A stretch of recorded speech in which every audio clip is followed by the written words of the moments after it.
everyone, welcome to the October 27th edition of the TimeformUS Pacecast. I'm David Aragona, here with my usual co-host Craig Milkowski. We're recording one day later this week because I had some things going on early in the week around the Breeders' Cup, and also made sense to wait one day for the Breeders' Cup pre-entries to come out, and we're recording this at about 1 o'clock p.m. Eastern Time on Wednesday, so those pre-entries for the Breeders' Cup were just released within the past couple of hours. And Craig, I know we just briefly got a chance to look through them. I took a look at them a couple days ago, making some morning lines for DRF for the Friday races, and I know that you're just seeing a lot of them now. What are some of your overall impressions from seeing these pre-entries? I think most of the good horses are here. I haven't looked much at the juvenile turf races, but everything else looks okay. I have to say I was admittedly very disappointed in the filly and mare sprint, even though the reporting we've gotten in the last week or so has made it pretty obvious. But to me, that race is just really disappointing, especially for a horse I think is beatable in Gamine. She hasn't run a particularly fast race this year, so I don't know why everybody was scared off there. But I'm a speed figure guy, so I always love the dirt races from a pure speed figure department. So the classic, the sprint, the dirt mile, they all look like races which are almost sure to produce big figures. So it's going to be a good day, as it always is, full of wagering opportunities, and it'll be a fun 2 days. Yeah, it looks like a lot of really big fields, competitive races, especially among those turf races across both days. I think you've got a ton of oversubscribed fields, and we'll see where horses ultimately go. We've got some first and second preferences in a few of those turf races that'll have to sort themselves out come entry time next Monday. But looks like we're going to have full fields in most of those turf races. The dirt races, not exactly, but we do have some big fields in races like the Juvenile and perhaps the Dirt Mile and the Sprint. As far as the Friday races go, looks like some really competitive races. I would say that you just have that one race, the Juvenile Fillies, that looks like it has a standout favorite in Echo Zulu. She looks like she's really going to be the one to beat in there, but the others all look super competitive, and I know you haven't spent a whole lot of time on those juvenile turf races yet, but all of them look like they're going to be, difficult to handicap, a lot to sift through, many European runners to consider. Yeah, I'm hoping that we get some help from our friend Jamie Lynch. I'm not sure if he's doing anything for us this year, but at the very least, I'll be waiting for the Timeform ratings to show up when we do the PPs and start watching some replays on those Euro shippers, which is something we didn't have the opportunity to do a lot of in years past, but it's something in today's day and age. You can find almost all the races, and I think that gives you a big edge in these contests. Yeah, I'm really looking forward to those dirt races for the juveniles on Saturday. I should say on Friday, both see how Echo Zulu stacks up against some of the top fillies that we've seen in Kentucky, like Hidden Connection and Juju's Map, and how Jack Christopher does, like Echo Zulu, stretching out around 2 turns for the first time, facing off against the same horse that he beat in the Champagne, Command Performance, and that Bob Baffert trainee, Corniche. So both of those juvenile fillies and juvenile look like nice races. And Craig, as far as Saturday goes, the main attraction is obviously the Breeders' Cup Classic, and not a full field, but you really do have all of the top horses that are supposed to be in this race converging. Obviously the big two from the Brad Cox barn, Knicks Go, the older horse, and the 3-year-old Essential Quality, Hot Rod Charlie, a major player, also horses like Art Collector, Max Player looking to step up. So the right horses are in the Classic. Yeah, what more could you ask for? I kind of zoned out for a minute. I didn't hear if you mentioned Medina Spirit, who is somehow still the Kentucky Derby winner as we speak. I think it's quality. It's looking to be a great race, and also from a pace perspective, because there is plenty of early speed in here. When you have Medina Spirit, you have Knicks Go, even Hot Rod Charlie has done some really good running on the lead. So it's quite the handicapping puzzle for me. And as far as those oversubscribed races go, I know there's always a little bit of controversy about who gets in, who doesn't, who the selection committee chooses. The only one that kind of stuck out to me going through the list was Tribovan getting excluded from the Breeders' Cup Turf. He's actually listed as the second horse on the also eligible list. That was a little bit surprising to me, considering that he is a Grade 1 winner this year, and he was second in that really strong Manhattan earlier in the year. But, who knows? They chose to put in some lesser accomplished California horses in over him. him. I know that you might disagree with that as well, Craig, knowing what we think of those California Turf Division horses, but that's the only one that kind of stuck out to me as being a little bit surprising. Yeah, same thing for me. I was kind of looking over. I guess it has to do with the points they accrued during the year, which I'll be the first to admit I don't pay enough attention to know how they do that. I leave that to others. But yeah, for me, it was a little disappointing because he's a speed horse, and I always like speed horses in these races. We usually don't have a lot of trouble with not getting pace in the Breeders' Cup, but he would have guaranteed it, I think, between him and Acclimate.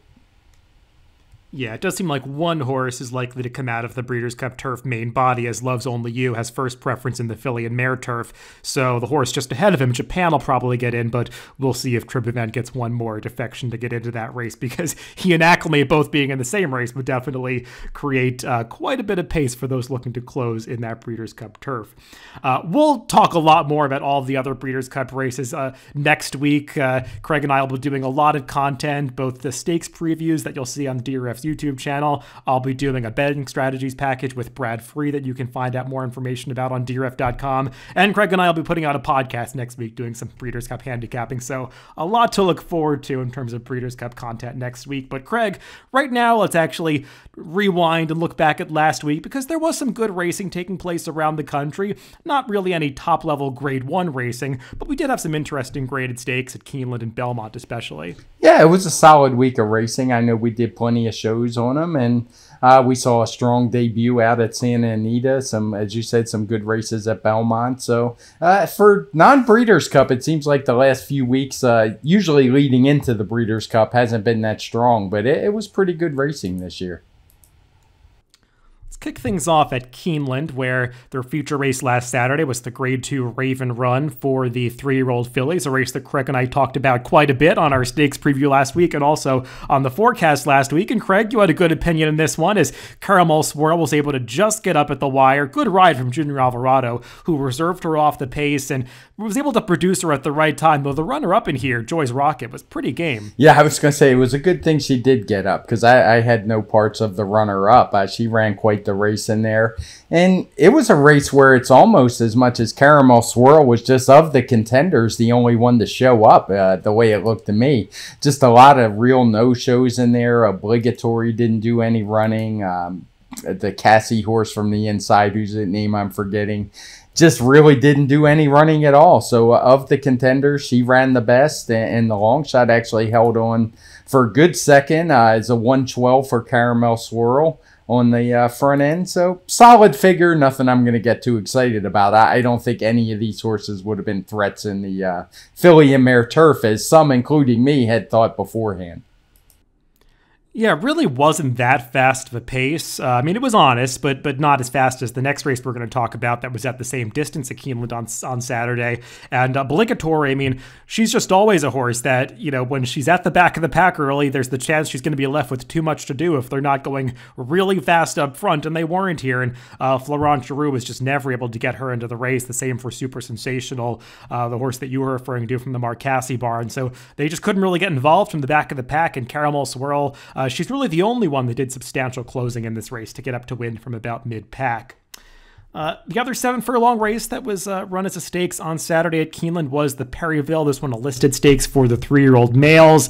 And Craig, a similar final time speed figure to the filly race, though this one did feature a much faster early pace. Yeah, the pace was markedly different, and it kind of shows in the results. I mean, the top 2 came from way back in the field. All the TimeformUS fractions are coded in red, and the winner, He's My Honey Badger, actually got a 112, the same as Caramel Swirl. But when you look back to a horse who ran the best of those up close to the pace, that was Pipeline, who kind of made I guess I would say a premature move into that hot pace and didn't have a lot left in the lane. He actually got a 117 effort for his. So I don't have any argument with those figures. I mean, it sounds silly because, of course, I make the algorithm.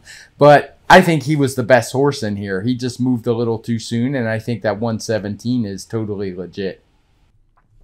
Yeah, it really was a race watching it that just completely fell apart. Horses making outside moves from back of the pack in the stretch seemed like the ones that were successful here. It briefly looked like Ram was going to get up, making that big move from last at the top of the stretch for Dwayne Lucas, but he kind of flattened out a little bit in the late stages, and I thought He's by Honey Badger dug in to hold him off, but they both got pretty good trips here. And Craig, I agree with you. Pipeline, to me, ran the best race. He actually was really game through the stretch as the other speeds just kind of dropped away, and I mean, he was right on top of that pace early, made the first move into it, and he was battling back as hard as anybody at the end, trying to get on even terms with those two that closed ground on him from the top of the stretch. So I think this really confirms that Pipeline ran a legitimate race when he broke his maiden last time out at Saratoga, and he seems like the kind of horse that will be competitive in graded stakes in the future. Yeah, and I'm not writing off Cool Quest yet either. He had run a big race in his maiden win, and he actually got a 115 while getting beat 6 lengths. He was part of the pace duel, whereas Pipeline tracked it and moved a little early. But I thought he held on respectably well, especially at 7 furlongs, and a turn back to 6. I think he'd be pretty dangerous in stakes races as well. Let's go back to Friday at Keeneland, where their feature race that day was the Grade 3 Sycamore, going 1.5 miles on the turf. And somewhat surprisingly, not favored in this race was the number 12, 2 Emmys, who was coming off that victory in the Mr. D Stakes over Domestic Spending, who looks like he's going to be a major player in the Breeders' Cup turf. But 2 Emmys stretching out to the 1.5 miles here, was able to set the pace the entire way, but just got gunned down at the end by Spooky Channel, a horse who, at the age of 6, just seems to always show up. Yeah, he's become a favorite of mine for sure. I saw him win at Remington last time, and he did it well, and we'll talk a little about it as we go on, but that's proven to be a super strong race. I think it was the Remington Green Stakes, I believe it's called. But he backed up that effort here. He ran a 122 speed figure, 1 point higher than what he'd done last time. He was able to track down loose 2 Emmys, who was loose on the lead for a good portion of this race. Now, he was going pretty quick for the distance. I mean, it's hard to say a 49 is quick, but it was solid enough for 1.5 miles, and Spooky Channel was just a better horse, in my opinion. Yeah, we've talked about it before, how in these marathon races, sometimes the pace color codings can get a little bit wonky because you have some big variances in how fast or slow horses go or what the averages are. And watching this race visually, it felt like a slow pace, and I think it played out like a slow pace, even though it's got that red color coding. This race was just dominated towards the front end, and I thought 2 Emmys had everything his own way, and Spooky Channel was able to run him down at the end. I mean, Rise, the guy who, was just stalking the entire way, was able to hold on for third, and really nobody got involved from the back of the pack, including the surprising favorite in this race, Glen County, who just really didn't have a whole lot to offer for Mike Maker. He finished far behind 2 Emmys in that Mr. D Stakes the time prior, but for some reason he was made the favorite in here. The top 2, though, Craig, they just seemed like they were better than this field. They're both nice horses. 2 Emmys, though, obviously one that does his best running when he can control on the front end. Yeah, and what's impressive about Spooky Channel is the range of distances that he's able to run well at. That Remington race I mentioned was at 1.125 miles, and he came from the back of the pack and turns around just about 3 weeks later and is able to go 1.5 miles while sitting closer to the pace. So just a really versatile horse. I know we've talked about it before, how you can kind of fall in love with these older turf males because, for the most part, they're not going anywhere. They seem to stay healthy for a long time, and they hold their form. So I'm looking forward to seeing him run more in the future. Yeah, if you want a trip horse out of this race, take a look at the trip of the number 7 Sole Volante, especially coming around the far turn. I'm not sure what Florent Giroux was doing or where he thought he was going, but going 7 wide around the far turn in a turf race typically is not a winning move. So he might be one that you want to give another chance to in the future. Yeah, he was the one when I was watching. I was shocked he was way back in last, too. That didn't make a whole lot of sense to me. First time going this far, I believe, and there was just no reason for him to be so far back other than, I guess it was the game plan, just a bad one. Saw another nice turf performance at Keeneland on Saturday's card as Mega City won. Looked like a really competitive allowance race, which is run right between those 2 stakes races. This one was going 1 mile on the turf, and this horse rarely gets much respect. When he was previously in John Stevens' barn, he pulled off a gigantic 42-1 upset at Belmont Park earlier this year. I believe he's been privately sold since then, now with Michael Tomlinson, but he won a 24-1 here, even though he had some competitive speed figures coming in. Craig, though, the pace of this race didn't turn out to be as fast as we thought it might be when we handicapped it last No, I was going to say, I'm almost embarrassed to say, I don't think we even gave this horse a mention, but on the figures, I mean, he fit right in with everybody else in this race. He actually had the fastest last race top speed figure when you scroll through the charts, him in hierarchy.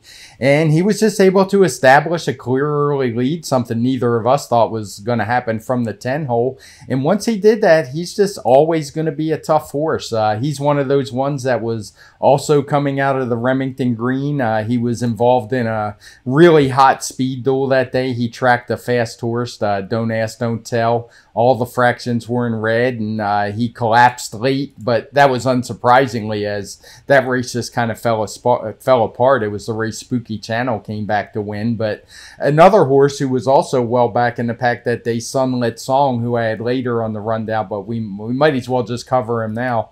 He ran second as well. He ran second that day, and he came back to win at Remington with another 119 TimeformUS speed figure. So that was just a really strong race. Hopefully it's not too late to get on. There's still a few who haven't run back. But every horse who has come back has run well. Some of them ran against each other, so obviously they couldn't all win, but they all kind of backed up their speed figures, and just a really good performance. Mega City, he's always going to be tough when he's able to make it to the front. Yeah, no, it's always helpful to identify key races like that. And key races aren't just ones that horses come back to win out of. They're races where the speed figures either are validated if they turned up to be, surprisingly fast, or horses all run faster out of them. And that's what's happening with that Remington Park race. Good effort from Mega City, but like I was saying, it's a race that looked like it was going to have a very competitive pace on paper. You did have one speed scratch out, a horse that was curiously entered for the turf that actually ran on the dirt the next day. He looked like he would have been forwardly placed. That was Pirates Punch. But Mega City, without him in the race, was able to make the front, not go slowly on the front end by any means. It was an honest enough pace, but didn't really take that much pressure as they kind of bunched up around the far turn, and he was able to kick home horses trying to close from the back of the pack. Just, they didn't have as much help as maybe we thought they were going to when we handicapped this race last week. Yeah, and the one thing I'd say is Joe Rocco gave the horse a really nice ride, because I know we've talked about it before, but that's how I like to see a speed horse ridden. Actually use the speed. Don't go out there and go 48 3 half mile when you can go a 46 3. And that's exactly what this horse did, and I think it saps the kick out. When you let these horses go too slow, you just keep everybody in the race and usually get out kicked. So really nice run from him. On Sunday at Keeneland, the female counterpart to the Sycamore that was run earlier in the week was the Dowager, another Grade 3 event going 1.5 miles on the turf for the fillies and mares. And Craig, that's not the strongest field in the world, even for a Grade 3 event. Summer in Saratoga, who won this race, was stretching out from conventional route distances to the 1.5 miles for Joe Sharp, and I thought Corey Lannery gave her a great ride from off the pace. Yeah, he did, and she's just been a horse who I always kind of overlook, but it always seems to bite me. She's won a couple stakes races this year. She doesn't run all that often, but when she does, she shows up. I think this was actually her third stakes win. I remember winning one at the fairgrounds back during the Derby prep season, and she won one in July. So just real consistent horse. She got a 116 TimeformUS speed figure for the win, so it's about what it was graded, a Grade 3 type horse. Yeah, and this race did feature a somewhat faster pace than we saw in the Sycamore. They both have those red color codings, but you can just see from the pace figures and how quickly they went on the lead that the leaders, they just went a little bit too quickly to hold on, going the 1.5 miles in this Dowager, and the horses from the back of the pack really were able to dominate here. Luck Money, I think the difference between her and the winner, Summer in Saratoga, was that Luck Money had to come around horses at the top of the stretch, go a little bit wider, whereas Corey Lannery was able to save ground until the last possible moment and ankle out an upper stretch with Summer in Saratoga, so she was able to get the jump on that one and get the victory here. More of the same from third place finisher Micheline, Craig, who just never really stepped forward as a 4-year-old and really hasn't panned out to be much more than a Grade 3 type. No, I guess she was just one of those horses that developed early. She was always in the mix as a 3-year-old, won some nice races, but her speed figures have stayed the same for about a year now. So it seems like she was just an early developer. We did see a faster speed figure in the very next race at Keeneland on Sunday, an allowance race going a mile and a 16th on the main track, as Thomas Shelby just is in great form right now for the Robertino Diodoro barn. He was a minor upset winner at Saratoga in his prior start, but he more than validated that performance here, coming back to beat a tougher field with a faster speed figure. Yeah, he was really visually impressive at Saratoga with that win, but the speed figure didn't match. He had run a nice race. He got a 113, but that was something he had approached before. But on this day, he elevated all the way up to a 120. So that's back-to-back big wins. I think he's won about 4 out of 6 races, and he just seems to be on the improve. He's always a tough horse. He's won a lot of races, more than a third of his starts. So he's dangerous, and now with that kind of speed figure, I wonder if they're going to get him into some stakes races, because that's a graded stakes type number. Yeah, I was impressed by this performance. He was really game to hold on. It briefly looked like the runner-up Warriors Charge was going to get him in mid-stretch, but he was able to just get his head down on the wire. Was Thomas Shelby the winner of this race? And there were some good horses in behind, like Highest Honors, Pirate's Punch, My Sixth Sense, all horses with stakes credentials from the past. They were rounding out the minor awards in this race, so it was certainly a high-level, high-quality allowance race. I mean, Thomas Shelby did get to control on the front end, but as you said, really improved the speed figure and seems bound for stakes company next time. Let's move on to a couple of races from Friday's card at Keeneland, some non-stakes events. We saw a maiden special weight victory from the 3-year-old filly Goodnight Olive, a horse coming back off a long layoff for Chad Brown, just making her second career start. And this one, Craig, was pretty visually impressive in victory, going the 6 furlongs, stalked it on his pace, and just drew off in hand. Yeah, this was a race. We don't talk about a lot of maidens for older horses, but as a 3-year-old mare, 3 and up, usually by this time of year, we've transitioned to 2-year-olds. It was an eye-popping speed figure. She ran a 113 in the win from the overall figure. I believe the final time was even faster because it did feature kind of a slow pace. So it's just a big race from her. And anytime you win a race by 8 lengths like this, even when you're 2 to 5, I just thought it was a really nice effort. Yeah, I'm not sure what was behind her in here. I'm familiar with the 3rd place finisher from having raced in New York, and she's just mediocre, one of those horses that's turning into a professional maiden. But I mean, as you said, when a horse wins by 8 lengths, maybe it doesn't matter so much who's behind them, and she certainly looked good in victory. Seems like one for Chad Brown that we'll learn a lot more about next time when she comes back against what I would imagine will be a tougher field than Allowance Company. But she certainly ran a nice speed figure off the layoff here, and the same can be said for a horse who won an allowance race later in the day. Actually, the race right after the Sycamore was an allowance for the 2-year-olds going 6.5 furlongs. And the winner of this one, Craig, Tejano Twist, 110 TimeformUS speed figure. Pretty nice for a 2-year-old. Yeah, that's a really nice figure for a 2-year-old. And he was another horse who I had actually seen on Oklahoma Derby Day. He ran in the Kip DeVille Stakes, and he kind of popped a really big number that day, running second behind the Steve Asmussen Train Concept. And it didn't look like a fluke at the time because those two were just so far out in front of the field. I believe it was 16 lengths back to the 3rd place finisher that day. So it looked like a big effort. Numerically, it was a big effort, and he backed it up, no problem whatsoever. He gets the 110 on here, 110 on Friday, and just a really strong race. He was pulling away, and I like the way he did it, too. He proved he's not a horse who has to be on the front end or right up on the front. He was able to close from, I think it was the middle of the pack. He was 6 early, and just that's what you want to see for a horse. I'm not sure how far he's going to want to go, but he's going to be at the very least a serious sprinter. Yeah, I mean, he did get some pace ahead of him, especially in the second quarter. They really went quickly up front. The rider of Red Label, a long shot in this race, just kind of curiously went to an all-out drive at the 3/8 pole, so that kind of set the race up to collapse a little bit. But, I mean, you could see on the backstretch, Tejano Twist was just traveling so well, easily just pulling Joe Rocco into the race. And once he found a seam between horses in the stretch, the turn of foot that he showed to kind of separate himself from the other closer over Bohr was really devastating. And he opened up 7 lengths by the time they got to the wire. Looks like a really nice 2-year-old sprinter. He's a son of Practical Joke, and we've seen some of these Practical Jokes be pretty precocious. We'll see how far he ultimately wants to go, but I do get, dirt sprint vibes from this horse. So definitely one that you'll want to check out in some of those stakes that they'll run for these horses over the winter and into next year.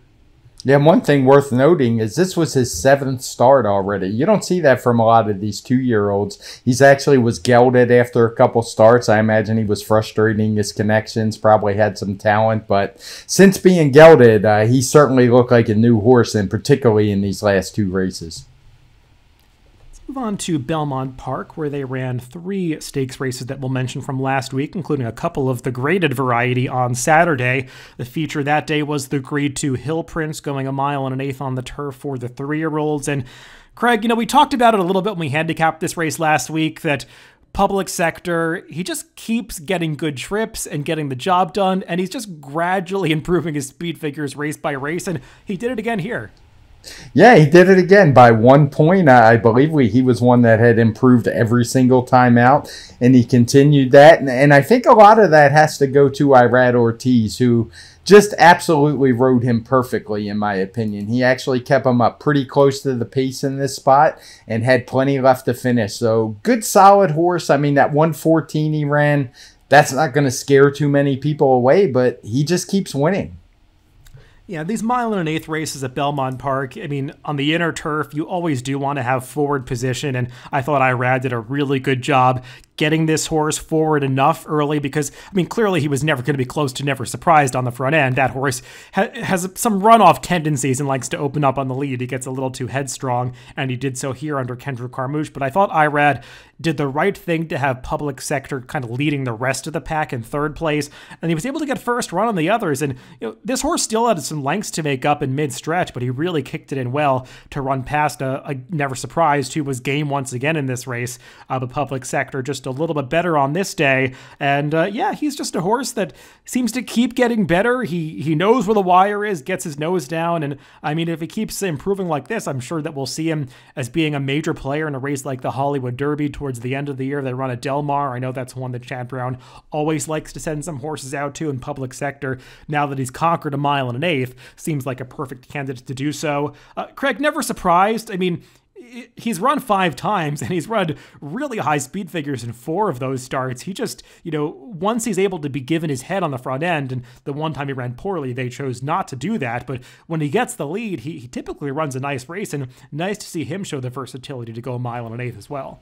Yeah, we had talked about him on the forecast, I believe, and I think we both agreed there was no reason to think he could turn the tables. And that's one of those things I'm actually planning to work on over the winter is he gets a 116 speed figure compared to Public Sector's 114. And this is almost like the perfect test case where I really don't think he's better than Public Sector. I don't see any trip that would make him finish it unless Public Sector got a bad trip that's going to put him in front. So that's just something I'm going to tinker with over the winter. I think the turf ratings can be a little better. Not that they're not good, because I do think they are, and I use them extensively, but there are some cases where I don't particularly like the way the algorithm works, and this is one of those.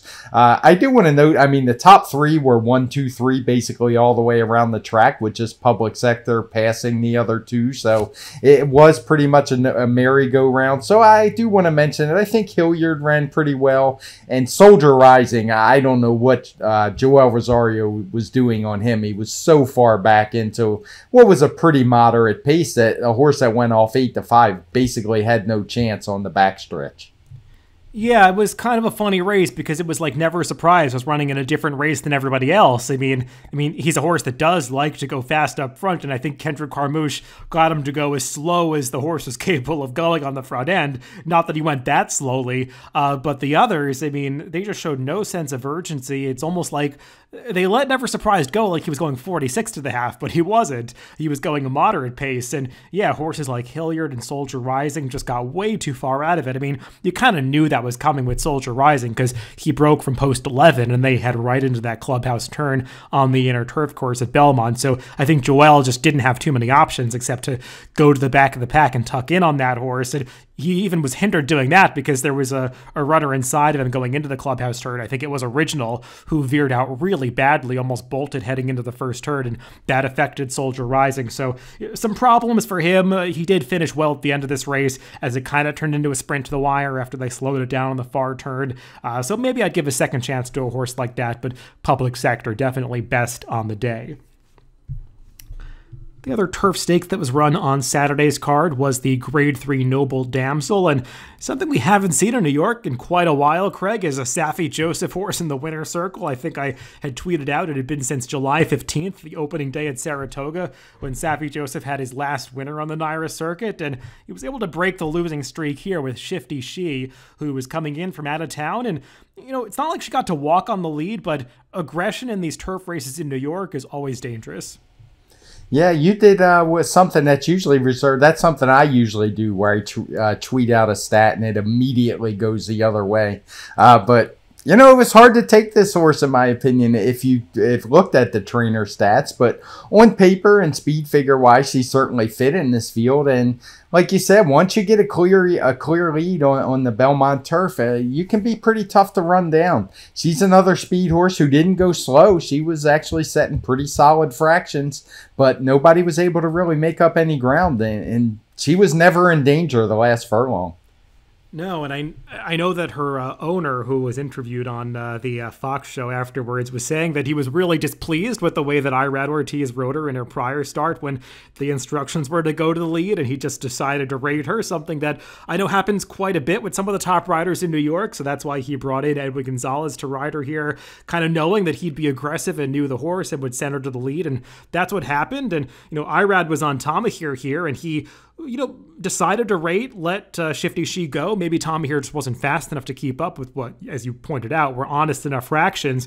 But she was the big disappointment in this race, Tamahir. She just had no answer. Maybe she was not as effective without the lead in this race. But she dropped away. I thought High Opinion, who we both liked, just didn't have much of an excuse. I mean, she was a little bit close to the pace, but the winner went gate to wire. So I guess she was supposed to have a little bit more finish. She was just second best. Yeah, I would agree. She had no real excuse. And Tamahir, like we mentioned on the show, maybe it was a yielding course last time. I'm always leery of those big length wins when they open up and draw away from the field when the course is soft as it was at Monmouth. And it seems like she's just not as good on a firmer turf course. Sunday's turf feature at Belmont Park was the point of entry, appropriately going 1.5 miles on the turf, considering the name of the race, and had a pretty small field here, Craig. Not a whole lot of quality in this listed stakes event, but Sham Rocket, who had been knocking on the door quite a bit, picking up more than a few graded stakes placings throughout the year in New York, finally got a stakes victory in this spot.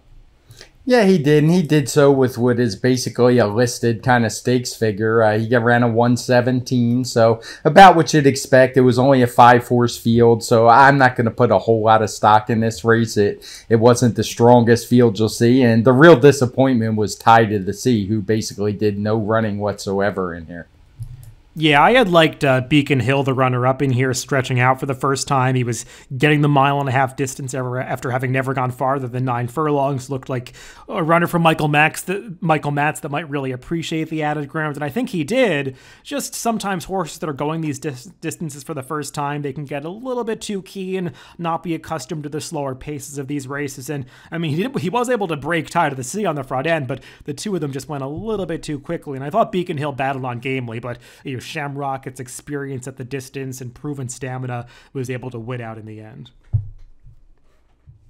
Let's move on to Santa Anita. Just to mention one race that took place there last week. Going back to Friday, there was a maiden special weight event won by the Bob Baffert-trained Messier, a second-time starter who just took all the money in this 6-furlong maiden event. Had disappointed at a short price in his debut at Los Alamitos about 4 months ago, but clearly something went awry that day because they went back to the drawing board, brought him back for this race, and I think this was the performance they probably expected first time out, Craig.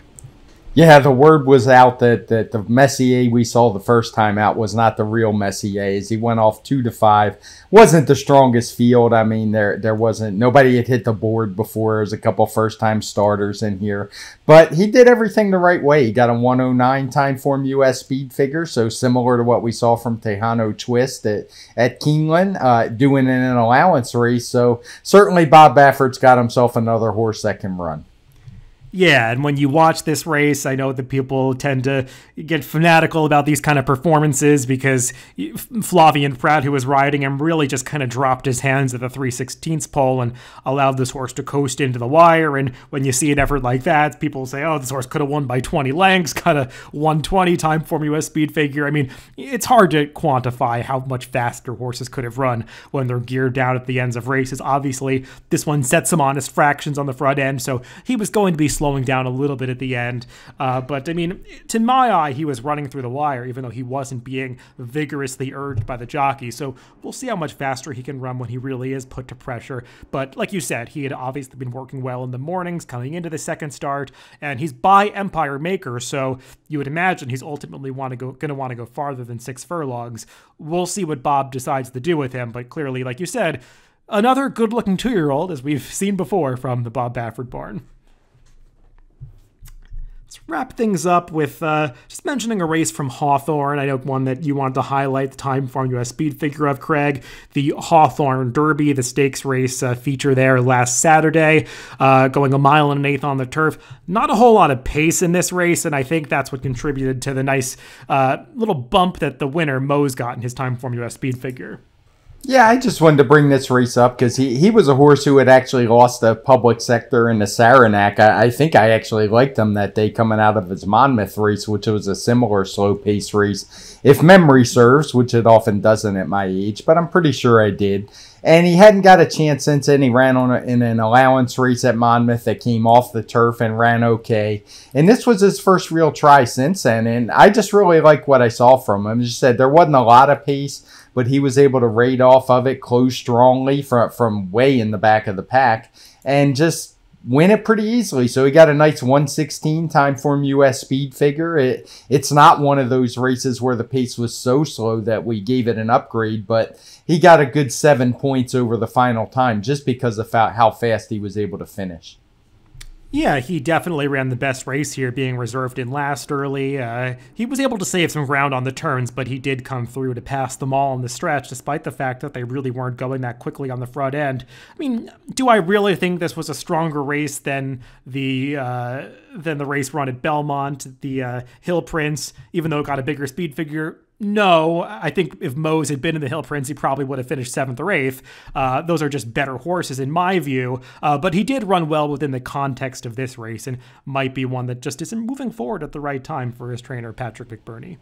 Yeah, see, that's where we disagree a little. I don't think he had a great trip, and I don't know that he would have won, but I think he is much better than he showed when he faced public sector the last time. But we will see, hopefully. I would imagine he'll get another shot.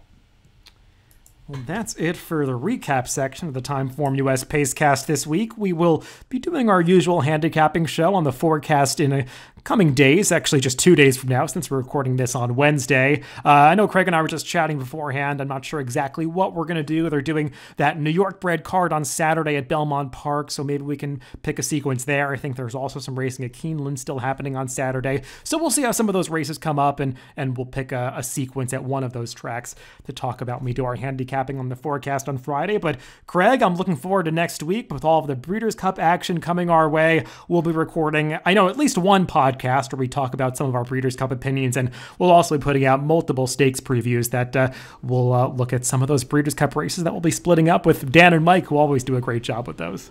Yeah, it's always a fun week. I know both of us have to work a lot harder than we already do, and I would like to say we both work pretty hard as it is, but it will be doubly tough next week, but it's a labor of love for me, and I'm sure it is for you, so I'm looking forward to it.